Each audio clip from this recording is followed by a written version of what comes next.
So now joined by Football London's Alasdair Gold. Thank you very much for popping on to the Everything is Black and White podcast and giving us the inside track to Spurs. How have you been doing through this international break, first of all? Yeah, all right, all right. You know, the international break is always a big old. Well, the clues in the title. It's a big old break from the Premier League, and whether your allegiances lie more with the international team or your Premier League teams, it's a strange time, and I think especially for Spurs, and I'm sure you'll have found this with Newcastle, maybe wasn't the worst time to just pause and take a breath with everything that's been happening recently. So yeah, certainly from a Tottenham point of view, I think everyone at the club just wanted to just take a moment, step back from everything that's going on because it's been a bit messy in certainly the last week or so before the international break, and maybe just forget about it and clear their heads. Yeah, I think Newcastle United fans were grateful of that. Although Steve Bruce today in his press conference said he wanted the game to come right around the corner after that Brighton defeat. I'm not sure many Newcastle United fans did. In a recent survey that the Chronicle held, 95% of 14,000 people said they wanted Steve Bruce gone. They wanted him sacked. So that kind of just puts into perspective of just how bad it is at the moment at Newcastle.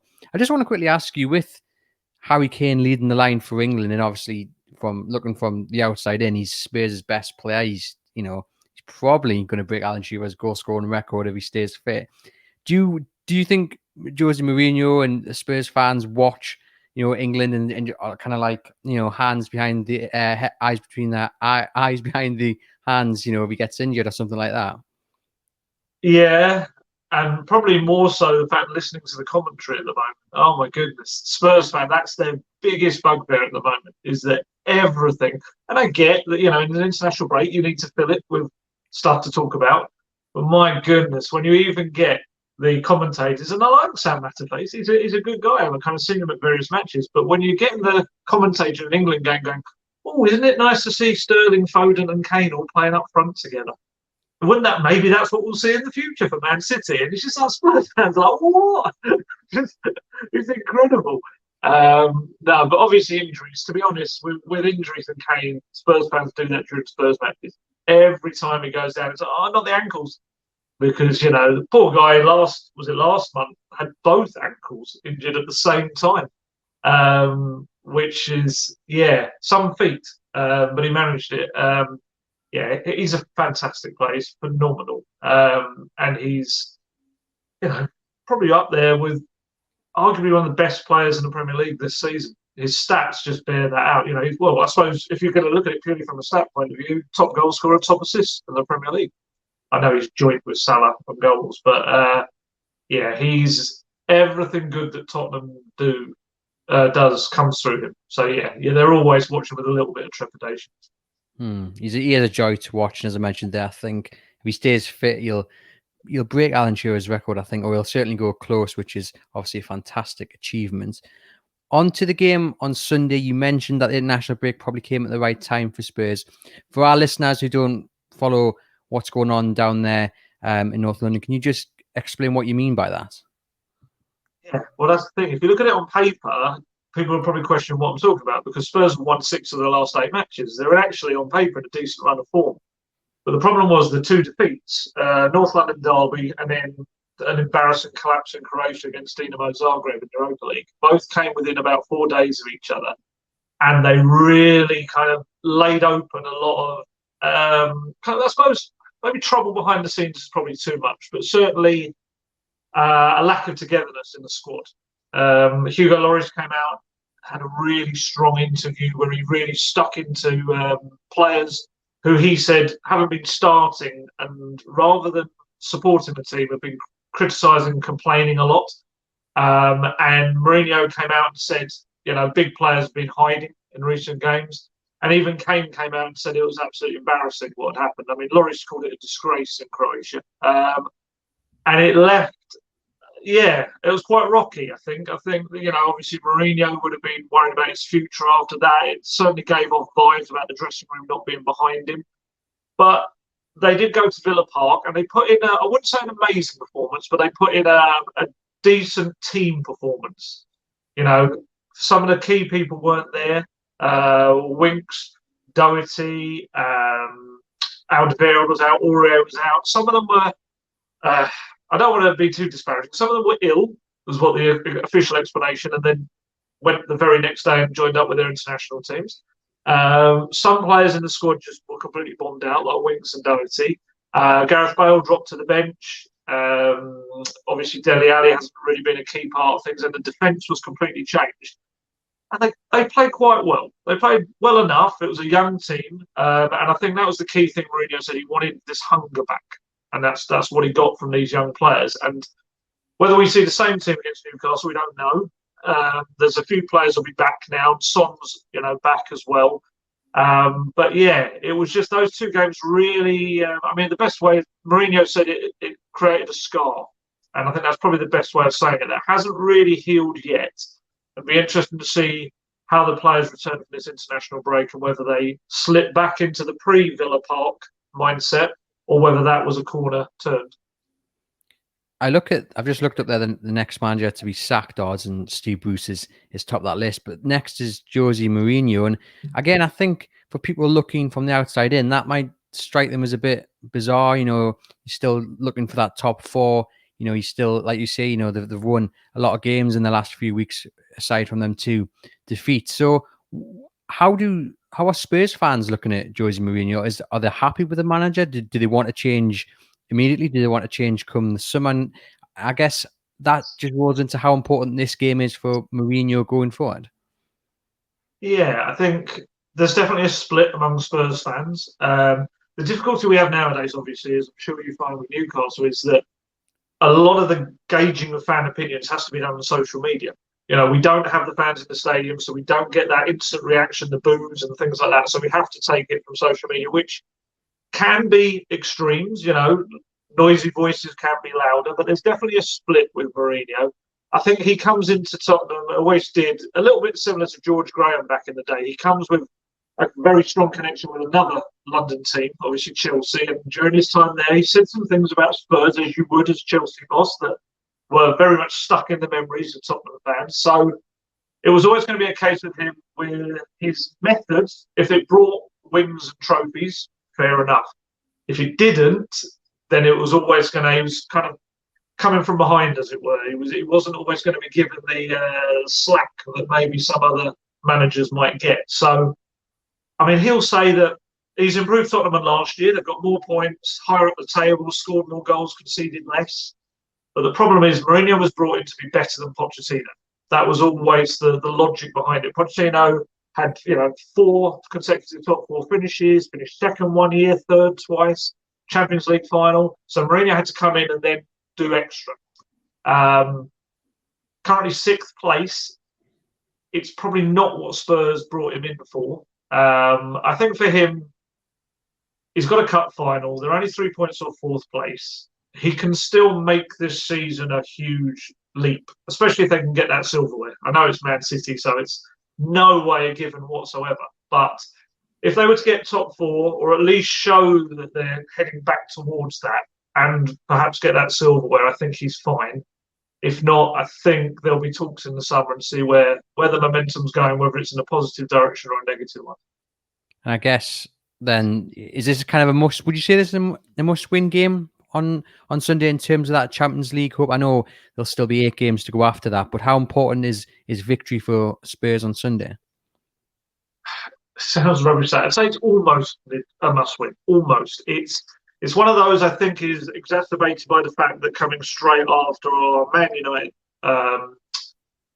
Everton away, and then the cup final, the Carabao Cup final. So yes, I think this is the game where, with no disrespect intended to Newcastle, but purely on paper and on the league table, Tottenham should be going into this game believing they can win it.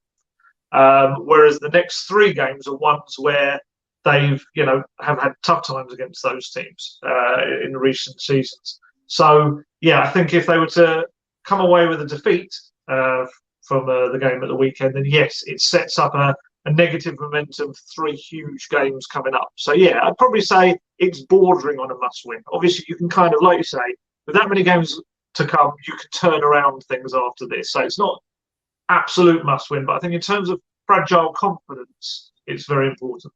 Hmm. You mentioned there the kind of his methods and the style of play. Now, I haven't watched a lot of Spurs this season, but what I have done, I've heard, pundits talk about, how long will fans put up with the style of play from Spurs? And the way I see that is that it's a bit defensive and they like to hit teams on the counter. I don't know if I've got that right. And it's in many ways, it's similar to Newcastle, except fans get criticised. You don't hear pundits saying, "Oh, how long can Newcastle put up with this style of play until Bruce is questioned and Bruce is, showing down the road?" And I find that kind of comparison. I think Newcastle United fans find that a bit annoying. It seems to come from, shall we say, two high-profile pundits on BBC Five Live. I think I've heard them say it the most about, how long can Spurs go on like this? What do you make of the style of play, and has it been as bad as some are saying? No, no, it hasn't. Yeah, to put it plainly, it hasn't. I mean, Spurs have scored the fourth most goals in the Premier League. And in all, they've scored over 100 goals. It's like they're not a team that is just purely sitting there trying to scrape 1-0 wins. They're not. That's, it's kind of this thing. I do agree. I think Mourinho, the instant reaction is to think, Mourinho football. And I think that's the easiest kind of way to look at it. There are certainly, I think, in big games, it can be applied to Tottenham. Definitely. He's got this thing in big games where he sets them up very much with the look, to counter, to sit back. Even the fullbacks will sit back in a lot of the big games. And I think that's probably a frustration for the fans, and that's where it comes from. Whereas I don't think so much in the teams, against teams outside the top six, it's not really how Spurs have been playing. They've been looking to force the game. I think Spurs' style naturally lends itself to the counter-attack. They've got these fast players. They've got the likes of Son and Lucas that can break very quickly. And especially someone like Mbele in the midfield will suddenly be able to start a transition. That's kind of, and this was the same under Pochettino. They're probably at their best on the break. But yeah, it's Mourinho, and definitely there's been some frustration among the fans. Definitely games where you can see the attacking players, and I do mean the big games where the attacking players like Kane have been starved of service. That certainly is the case, but I'd say overall it's probably unfair to tag him across the whole season. I think the stats bear that out. In terms of Spurs' weaknesses, then for Newcastle to try and target on Sunday, what would you say that the main weaknesses? Definitely the back four, which sounds weird when I think they've got the third best defensive record in the Premier League. But it's a fragile defence. It's one that he still hasn't worked out what his best centre-back pairing is.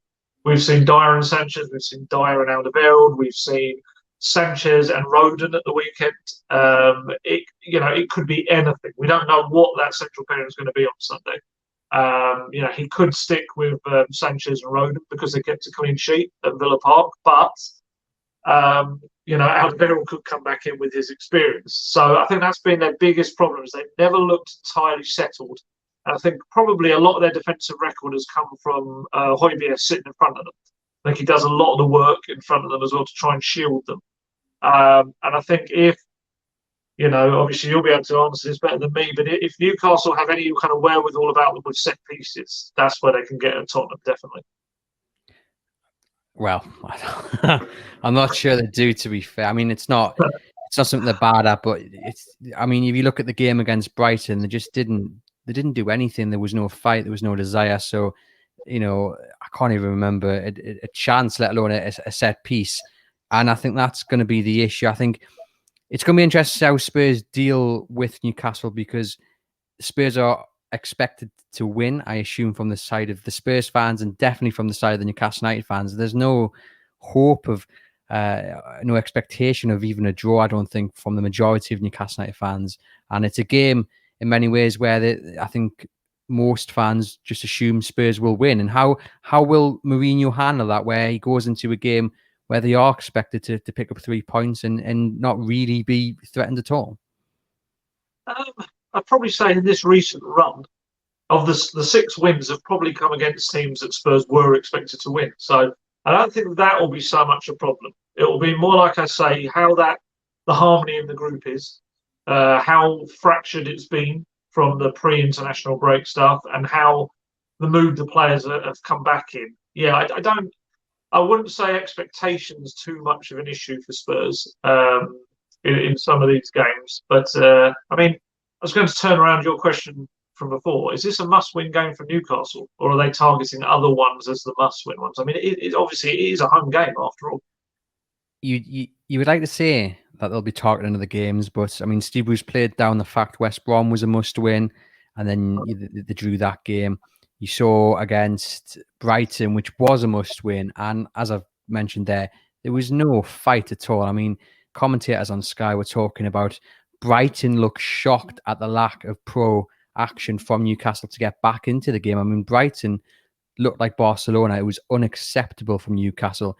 And you do look at certain fixtures Newcastle have got, and this won't be one they'll be thinking, they can get all 3 points from. But I think they're also at a stage of the season, and they're also facing a relegation fight where they have to go into every game thinking they can win. And that's been the problem, I think, of late at Newcastle. Steve Bruce has spent too much time, in my opinion, talking up the opposition, saying how good the manager is or saying how good the players are, when he really should be doing that about his own side. You compare it to Fulham, you compare it to, I think it was Harrison Reed after the Liverpool game, and he said, look, we go into every game thinking we can win. Scott Parker drills it into us that, we're going to win today.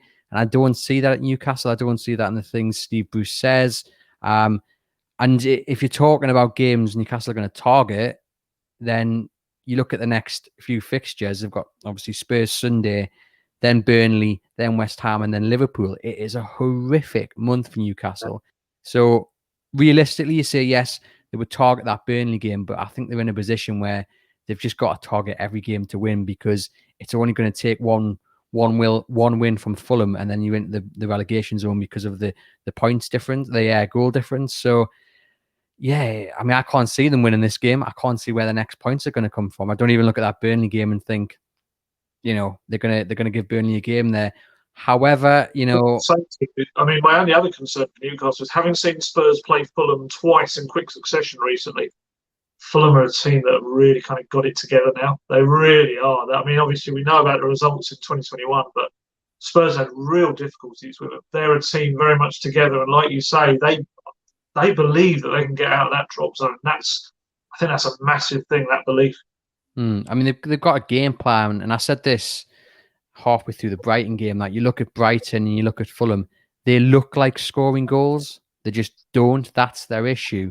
Whereas Newcastle, they don't look like scoring goals. They're not creating anything. I think they had their first shot on target, and it was something like 76 minutes against Brighton, who hadn't won at home for God knows how long, and were just a place above Newcastle. And you're thinking, this is a game that you should be giving everything for.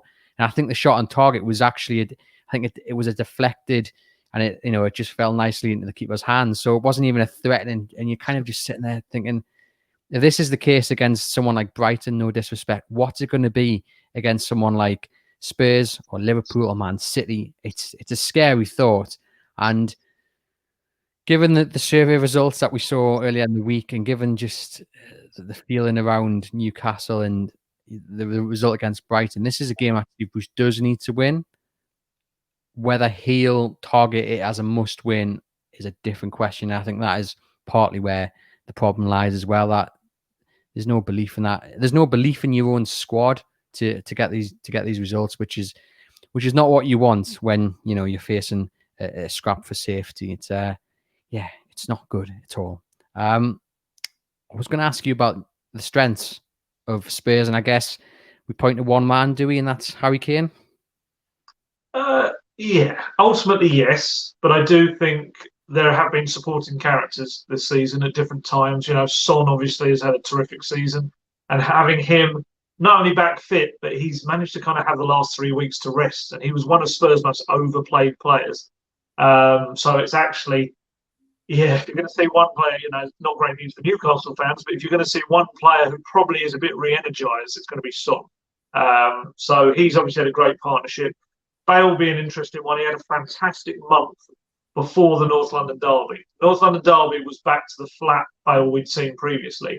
But before that, in the month before, it was a real renaissance. He was superb. So it'd be interesting to see which of those plays. I'd imagine Lucas Moura will start, because he's had a good little run recently, which will probably keep Bale on the bench. But yeah, I think I'd keep an eye on the Son Kane partnership kind of being restored. I think that's the one. I think I've maybe mentioned to you in a previous podcast that Son is one of those players that keeps me awake at night. I've got them for kind of one or two teams in the Premier League. It used to be Shane Long at Southampton. Now, obviously, he's moved on. But Son is definitely one of those where I just fear every time he gets the ball. I mean, he's a great player, and it might not even be true that he tends to do well against Newcastle. I don't know the stats for certain, but I do fear him every time he drives forward. A score prediction then. How do you see it going? I'm terrible at these. Pretty much whatever I predict is always the opposite, which might help Newcastle fans in this respect. Predict the Spurs win, and then we'll take the opposite. I think I might go for 2-1 to Spurs. I think it's a goal. You get that shot on target. We'll take that goal. That was the one thing that frustrated fans, I think, against Brighton. It was they were 3-0 down, and Steve Bruce threw on another midfielder. And it was like, you haven't got a recognised striker on the pitch anyway, and you've just taken Almiron off, who fair enough had just come back from injury, so wasn't probably fully match fit. But you've just taken an attacking player off and thrown on another midfielder, and you're 3-0 down. Fulham have a much better goal difference than Newcastle.